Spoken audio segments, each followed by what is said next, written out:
Almost 1,000 years ago, the demon beasts were ruled by the dragon clan, and at the top of it all was the demon god.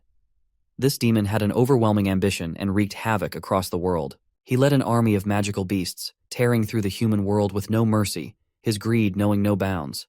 His goal was to cover every corner of the world in endless darkness. It was humanity's darkest hour, but in the face of destruction, humanity's potential was unleashed. In a wave of spiritual awakening, some exceptional individuals discovered they could control the demon beasts. These individuals became known as beast tamers. Fast forward to the present.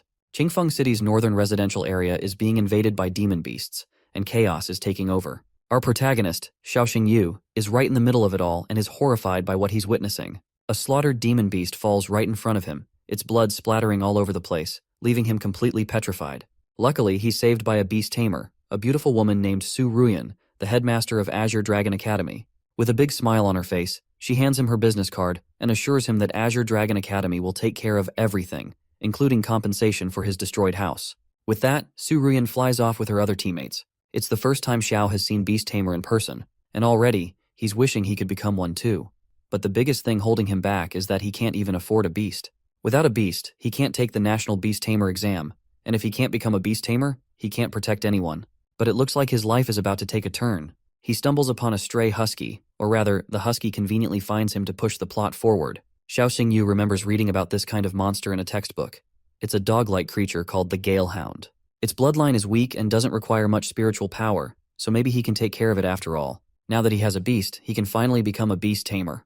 The next day, Xiaoxing Yu heads to a beast tamer store, thinking about selling the beast since he can't afford to raise it. Just as he's thinking about it, the shop owner opens the door and asks him what he's here for. Xiaoxing Yu asks the man if he wants the beast. Of course, the shopkeeper tries to shoo him away, explaining that Galehounds have an inferior bloodline with no evolutionary path. The poor puppy is terrified, but right at that moment, a system notification pops up in front of Xiao, showing a bunch of stats about his husky and even revealing its hidden evolution path. Of course, Xiao rubs his eyes wondering if he's hallucinating. But when he opens them again, the notification is still there. And now he notices something that catches his attention. A hidden evolution path for the Galehound. The shopkeeper behind him just tells him to go away, insisting that there's no evolution path for these inferior creatures. At that moment, Xiao notices a cocky guy approaching.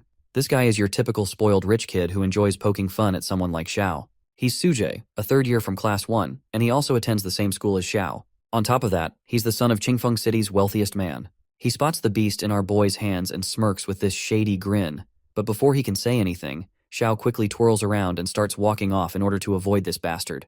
But this bastard just starts laughing loudly at the idea of our boy joining the Beast Tamer exam with this trash dog. As far as he knew, Lena had told him that Xiao wasn't even planning to join the exam since he didn't have a pet. But now, seeing Xiao with the husky, it seems like the situation's changed. The mention of Lena catches our boy's attention, and he asks more about it. Suja smirks and reminds him that he's talking about the same girl our boy used to hang out with. But then he drops the bombshell that Lena is now with him.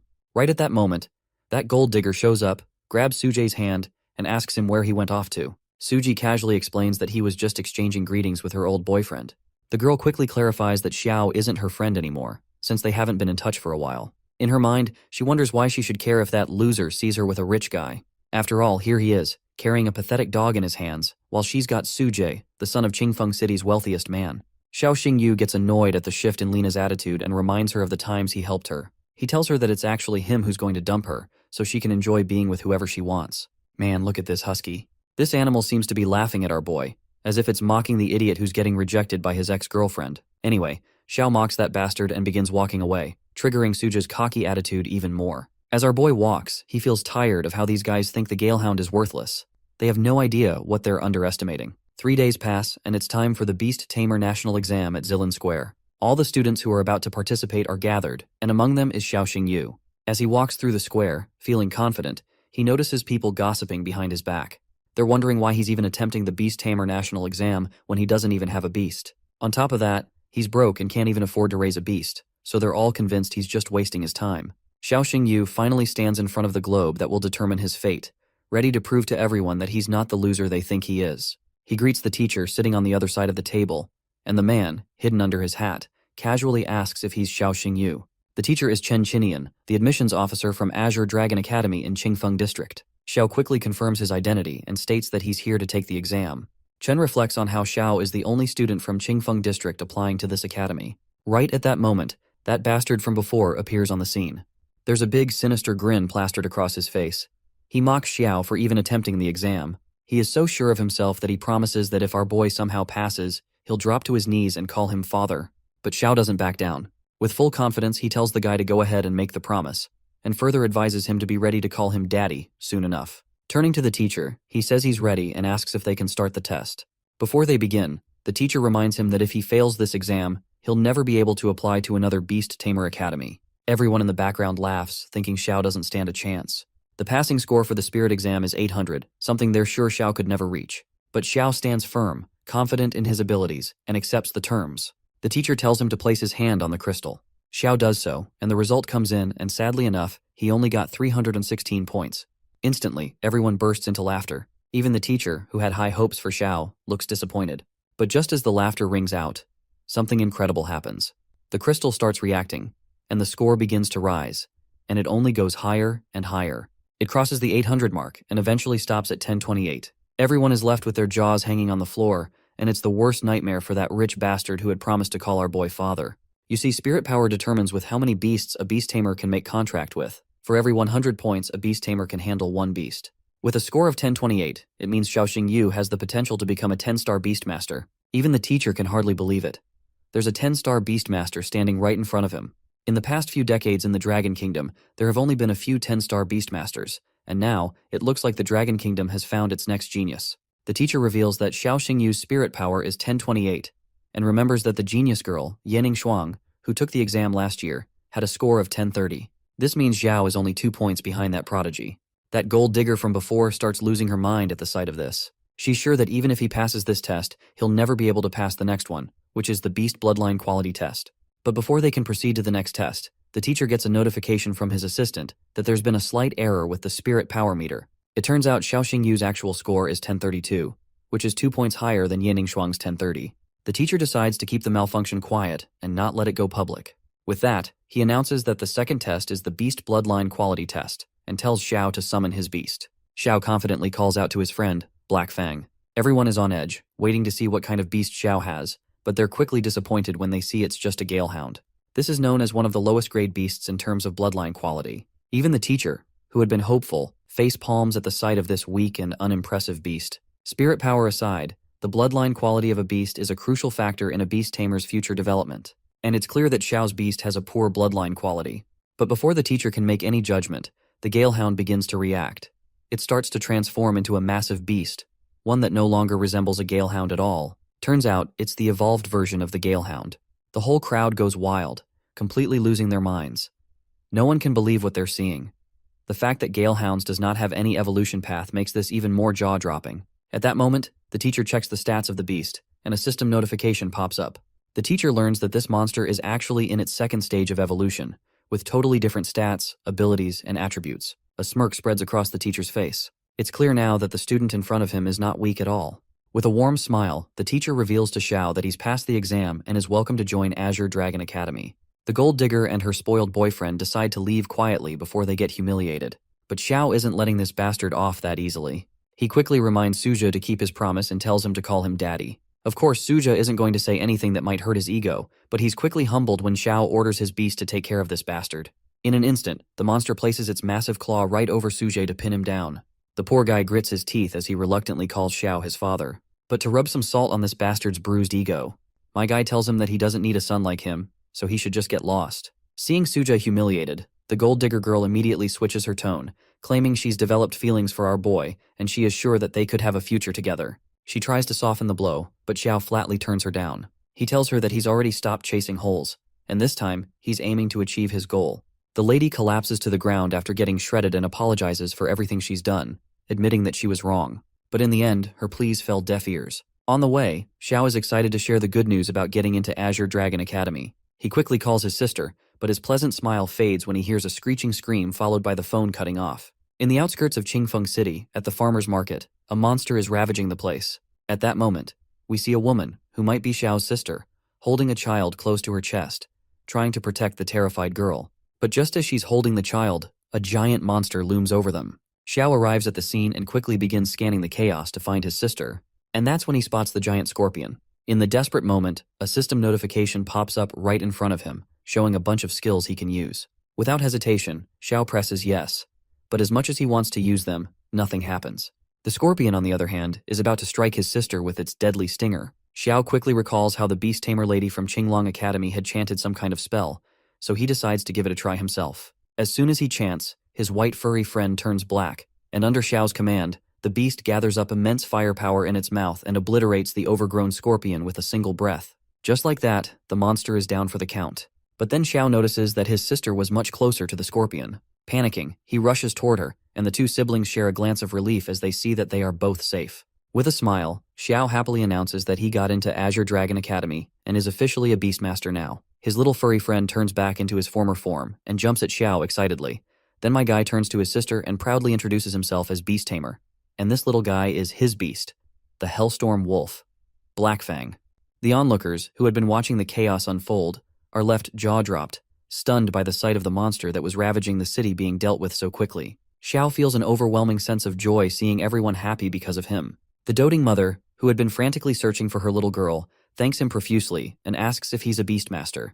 The little girl with tears in her eyes runs to her mother as Xiao continues walking his own path. As he gets closer to the monster's corpse, we notice something shimmering inside, which looks like a crystal. Well, it's actually a monster core. Of course, the annoying system window pops up, explaining that he obtained the core by killing the monster, as if we wouldn't have known this without it telling us. The core has poisonous effects, and although Xiao isn't thrilled to have a low-level crystal, he decides to feed it to Blackfang.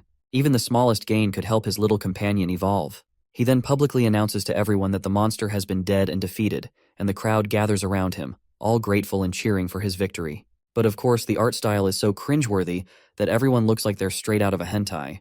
The little girl rushes to Xiao, and he gives her a gentle pat on the head. After that intense day, Xiao returns to his humble abode, which still has that giant gaping hole in the roof. As he sleeps soundly, his sister stares at him with a focused expression. She scans him with her eyes and notices that the dragon rune curse is still activated. Quickly, she reports this to someone over the phone, saying that she can still feel the Dragon King's essence within him. But it doesn't make sense that Xiao, with that curse still active, is able to form a beast contract. The caller tells her to keep a close eye on him, and she readily agrees. The next day, Xiao and his sister arrive at the Qingfeng City train station, with their luggage in tow. Before they depart, everyone from yesterday gathers around to give our boy their gifts, showing him their special affection. After a heartfelt farewell, Xiao waves to the crowd one last time and boards the train. A few hours later, the train attendant announces over the speaker that there have been reports of beasts along the tracks ahead. Passengers are told to expect some shaking, but the train has successfully passed through the dangerous area and will proceed as normal. Both siblings breathe a sigh of relief, glad they've made it through the danger zone and will be at Longyin City in no time. Xiao's sister encourages him to study hard when he starts school, but right at that moment, the train jolts violently, throwing everyone in their seats. The announcement warns the passengers that a group of beasts known as the three-eyed giant apes has been spotted up ahead, and they should brace themselves and protect their belongings. While our boy braces himself for whatever's coming, the other two passengers are paralyzed in fear. The monsters begin to punch the train rooftop hard, and that massive ape crashes through the roof. Xiao immediately turns to his sister, telling her to stay hidden while he takes care of things. As he leaves her behind, the gorilla leaps toward him, but before it can land a blow, a fox-like beast strikes its tail hard across its face, sending the ape stumbling backward. Then enters this lady with fiery hair, Qin Yanran, daughter of the Sky Guild's president. With a commanding gesture, she orders her beast, a majestic three-tailed thunder fox, to charge at the ape. Lightning crackles around the fox as it dashes forward with incredible speed. Xiao watches in awe to see the extraordinary power of the fox. Upon reading the stats, he realizes it's a top-tier Tier 3 monster. It doesn't take long for him to connect the dots that this powerful woman must be Qin Yanran, the daughter of the Sky Guild's president. Our boy quickly calls out to everyone to evacuate the train, but it's almost too late since 3 giant apes are already inside, rampaging toward the passengers. Thinking fast, Xiao directs Blackfang to assist that other beast tamer. As Qin Yanran focuses on taking down one of the gorillas, another ape creeps up behind her. Without hesitation, my guy uses his Black Fang Inferno Bind, summoning dark flames that trap all 3 apes in their tracks. The fox lady is quite amazed to see that he's actually a beast tamer. She thanks him for saving her life, and he assures her that any beast tamer would have done the same in that situation. Suddenly, a system window pops up and he is startled to see that her beast is going through depression and lethargy. To treat it, they need to crush anemone flowers soaked in hot water, add a thunder attribute catalyst, and mix in the fully dissolved core of a water-type magical beast. My guy is amazed by this, and later asks her if her pet get overly excited during battles, then become lethargic afterwards, even showing signs of self-harm. He educates her that this all are signs that it's suffering from post-battle trauma. What he doesn't mention is that he can literally see this condition through the status window. Instead, he spins a lie, claiming he read about this condition in the Beastmaster's Ailments Guide, and that thunder foxes are particularly susceptible to it. The girl gives him an energetic pat on the back for helping, and from then on, she decides to take him as her little brother. Meanwhile, his sister, standing behind them, gets absolutely annoyed seeing him with the other girl. Honestly, I wouldn't be surprised if she's not actually his sister but some stepsister or something, because this kind of stuff happens in these trashy manhwas all the time. She quickly butts in between her brother and Qin Yanren, holding him close and claiming that he is her little brother, so she can't share him with anyone. But Yanren quickly snatches Xiao from her hands. The doting sister immediately grabs him back, and just like that, the two ladies argue over who gets to be the big sister of the boy. The scene then transitions to the central plaza of Azure Dragon Academy, where all the students are gathered. The host welcomes everyone to Azure Dragon Academy, a cheerful guy who is actually the Dean of Education, known as Lin Kang. Behind him, the guy in tie is the vice principal, Wang Dongsheng.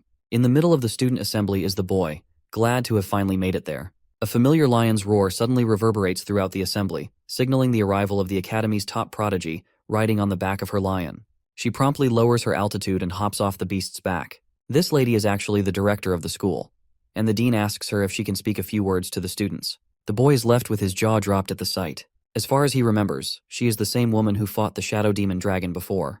The lady, on the other hand, congratulates everyone on being accepted into Azure Dragon Academy, but takes a moment to remind everyone of one important thing. It doesn't matter if they come from influential families or humble beginnings. She makes it abundantly clear that in Azure Dragon Academy, everyone will follow her rules, especially rule number 8. Of course, everyone is left with their jaws hanging, murmuring among themselves about this mysterious rule number 8. Finally, she reveals that Rule 8 states that if conflicts arise between students, regardless of who is right or wrong, they must be resolved through a duel in the ring, and the loser must apologize to the winner.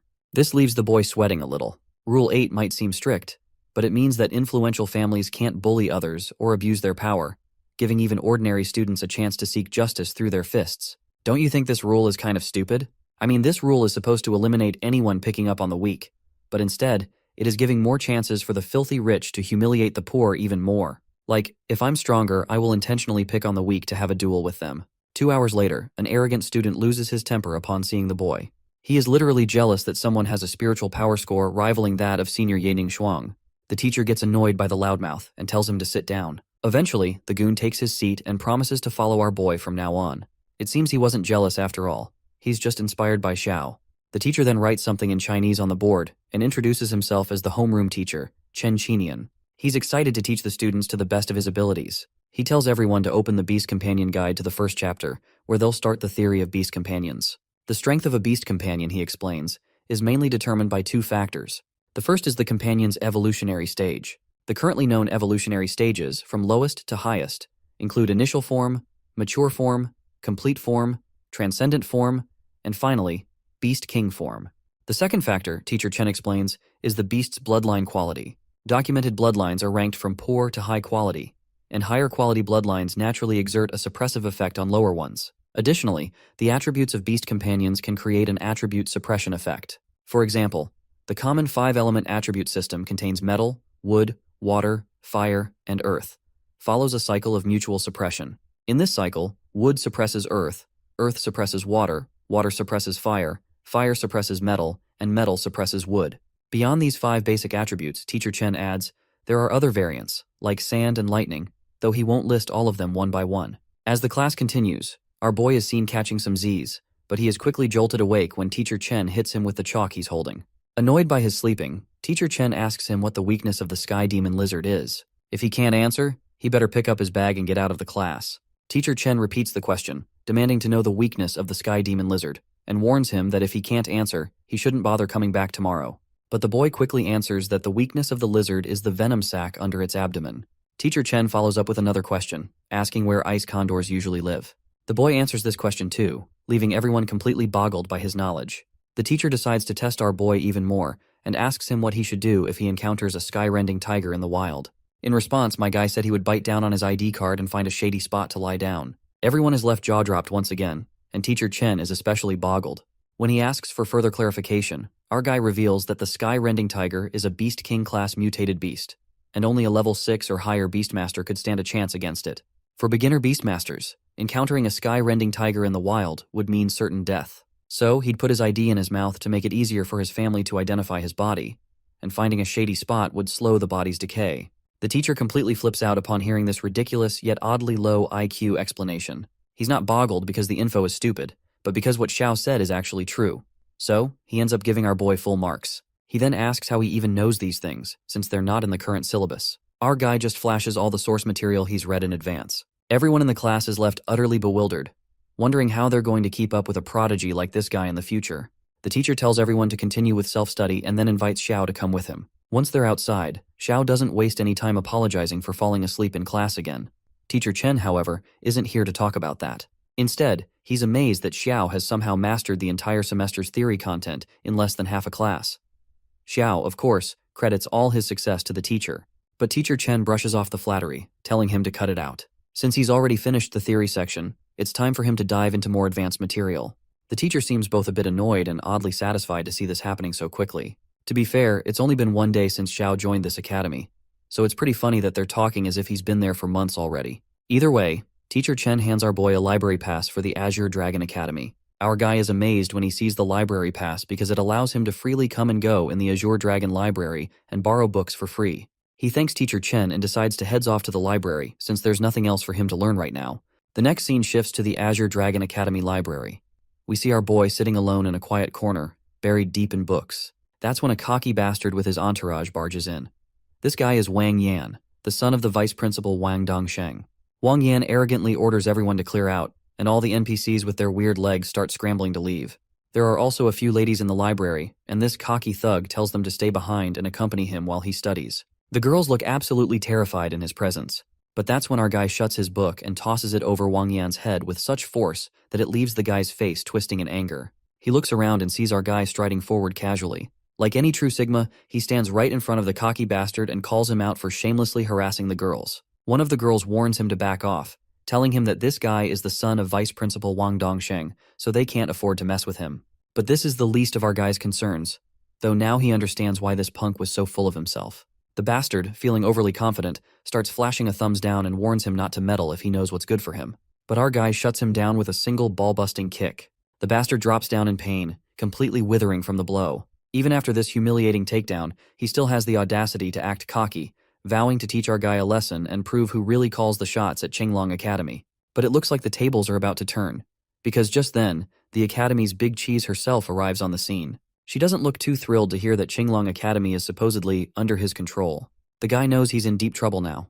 The dean shoots daggers at him with her eyes, making it clear that she already understands what happened. Since he's gotten into a conflict with our boy, she says they'll settle it according to Article 8 of the school rules. You see, if students have a conflict, right or wrong, they have to resolve it in a ring duel.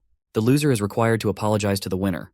Honestly, this rule is garbage. It's not exactly fair to the weaker students, who end up bullied both outside the arena and within it. Anyway, because of this ridiculous rule, we find ourselves at the arena. Some people doubt our guy can win since Wang Yan's beast is a legendary quality six-clawed sky-splitting leopard. Even the teacher, however, is rooting for our boy. Finally, the match is about to begin, and both sides enter the arena. The bastard is feeling cocky, ready to crush our guy. But Zhao just looks thrilled, eager to rip this punk to shreds. The match officially starts, and Wang Yan summons his creepy tiger beast. Xiao activates one of his skills to read the beast's stats, and he's momentarily shocked to see that the beast has a dual attribute. Still, he's confident and ready to own this stage. He summons his own monster, and the thick, dark red aura radiating from it leaves everyone with their jaws hanging wide open. The beast is so domineering that, in terms of looks, the six-clawed sky-splitting leopard is totally overshadowed. Meanwhile, in the VIP lounge, the dean watches everything happening through a crystal ball. It seems even she's seeing an evolved Galehound for the first time. You see, Galehounds have always been considered useless beasts with no evolution path, so she's unsure how Xiao managed to make this happen. On the other side of the arena, Wang Yan grows impatient, annoyed that Xiao is trying to steal all the attention. He orders his beast to unleash Icecrack Rending Claw. Xiao, however, calmly tells his Black Fang to make serpentine movements. The black dog begins to jump around nimbly, dodging each strike. But despite the dodging, the poor dog still gets struck by the tiger's claw on the back, leaving it utterly helpless. Teacher Chen is also feeling quite concerned for our boy. You see, Xiao's Hellish Gale Wolf is a wind and fire dual-attribute beast, while Wang Yan's six-clawed sky-splitting leopard is an ice and wind dual-attribute beast. The attribute disadvantage is still unavoidable. Meanwhile, the bastard on the other side is shouting at the top of his lungs, confident that his beast will disable Xiao's. He continues to order his monster to unleash one attack after another. The final attack traps Black Fang inside a crystal coffin, so tough that the poor dog can barely move inside it. The bastard son of the vice principal is having the time of his life, laughing as he watches, certain that his beast will freeze Xiao's dog to death inside that coffin. Everyone who's been rooting for Xiao is on edge, but it seems like our guy isn't even worried. He quickly orders his monster to use one of its abilities, Rift, and the beast begins to transform into shadow form, disappearing from the crystal coffin. The bastard looks around frantically, wondering where the monster disappeared to. Soon enough, he notices Black Fang materializing right in front of him. His tiger quickly lunges to attack in order to save his master, but Xiao's dog retreats just in time. My guy then tells his buddy to show his full strength and commands him to use Silent Claw. Right at that moment, Black Fang delivers a series of powerful slashes, leaving the bastard's beast stunned. The Dean is completely bewildered to see this. Silent Claw is a dark attribute skill, and upon hitting the opponent, it causes a 3-second silence effect. Then, Xiao gives the final command to end the fight. With a single directive, Black Fang unleashes a massive fire attack that completely obliterates the opponent's monster. The beast is defeated instantly. With that final attack, the referee announces Xiao as the victor of this ridiculous battle. The crowd erupts in cheers and applause, impressed by Xiao's win. It seems our guy might have unintentionally picked up a few fans along the way. The cocky bastard finally loses all remaining pride, still finding it impossible to believe he lost. Right at that moment, the Dean enters the scene, reminding him that according to school rules, the loser must apologize to the victor to officially end this conflict. Reluctantly, the trashy villain concedes his defeat, bowing his head as he mumbles an apology. The Dean, on the other hand, gives props to our boy for his stellar performance, hinting that he might be only the second student to catch her attention. The bastard, meanwhile, feels a sting of jealousy seeing Xiao getting recognition, and is already plotting how to make him pay for this. The Dean is looking forward to seeing our boy's performance in the freshman rankings competition in 3 days. Xiao smiles and thanks her for the compliment, but can't help being curious about who was the first student to catch her eye. The Dean reminds him that it's a young genius with a spiritual power level over 1000, with the name Ye Shuangning. The name clicks in his mind as he recalls how everyone was talking about her during the entrance exam. Since she genuinely appreciates talent, she surprises Xiao by offering him a spatial ring as a reward for winning this match. Xiao is left with his jaw hanging. A spatial ring is an item that allows him to store anything, crafted using advanced technology to serve as storage equipment for Beastmasters. It can hold everything he might need, food, supplements, and even beast cores collected in battles. Xiao feels happy about it and decides to humbly accept the spatial ring. Later, he's strolling out of the Azure Dragon Academy entrance, worried that his sister might be waiting for him at home. He decides to hurry back, but right at that moment, he accidentally bumps into a little girl. Her head starts spinning after the collision. She quickly apologizes for her mistake while Xiao pats her and tells her to be more careful next time. He also advises her to head home safely. But the little girl just sticks to his feet and insists she has nowhere to go. She pleads for him to take her in. What an absolute mess. Xiao is just walking along, and out of nowhere, he ends up taking in this random girl without even thinking about it. When he gets home, his sister gives him an earful for kidnapping a child. Xiao tries to explain, but his sister isn't ready to listen. After a few tense moments, his sister finally calms down as he tells her the full story. He further explains that Ximeng has a fear of beasts, which makes her unfit to become a beastmaster. She ran away from home because her family mistreated her, so he brought her back to help her overcome her fear. Sister Ruoxu quickly hoists the little girl into her arms, and the girl pleads to her to let her stay, saying she doesn't want to go back home. Ruoxu gives her the green light to stay, but she warns her brother to never choose a woman from the Ye family. Of course, I don't have any clue what his shitty sister is trying to say to his shitty brother, or how this shitty family is related to the shitty plot, but trust me, I don't want to know either way. The next day at Azure Dragon Academy, everyone is lined up outside, waiting for the next command from Teacher Chen. Xiao is in the crowd, thinking about why his sister suddenly warned him against the Ye family. Just then, one of Xiao's blind followers comes up and catches him mumbling about the Ye family. The friend reminds him that Instructor Chen mentioned today's lesson would be about battlefield positioning, and he asks our boy if he knows what battlefield positioning is. My guy snaps back from his thoughts, asking if he's talking about battlefield positioning. He explains that Beastmasters focus on teamwork in battle, each with different roles and positions. Shooters are beasts with long-range attacks, dealing frequent damage from afar. Mages are beasts with large-scale control skills, useful for heavy damage in group fights. Tanks are beasts with strong defense and healing abilities, acting as shields for the team. Assassins are beasts with high mobility and finishing power, responsible for taking out low-health enemies. Supports are beasts with buff skills, enhancing the team's abilities. His follower asks which position Xiao thinks suits his storm butterfly beast. But before Xiao can respond, Instructor Chen cuts them off, telling them to shut up during class. He then commands everyone to summon their beasts in student ID order to undergo their evaluations, which will determine their battlefield positioning. The first guy in the group is Song Hu, who takes the position of tank because his powerful beast has incredible defense. Next is Wusheng Yu, positioned as the mage since his storm butterfly excels at wide area water attacks, making him the best choice for this role. Then comes our boy, Xiao Xingyu.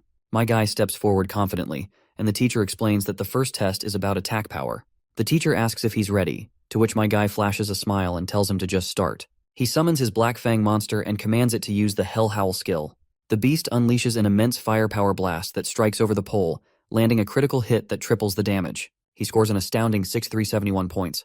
Everyone is absolutely blown away, as most of them can barely manage half of that damage. Even the teacher is stunned, because usually, initial beast special attack damage ranges from 500 to 1,500. So there is no way in hell that the Hellstorm Wolf landed a triple critical hit, dealing over 2,000 damage. My guy then asks Instructor Chen if, since the attack test is over, he is fit for the assassin role.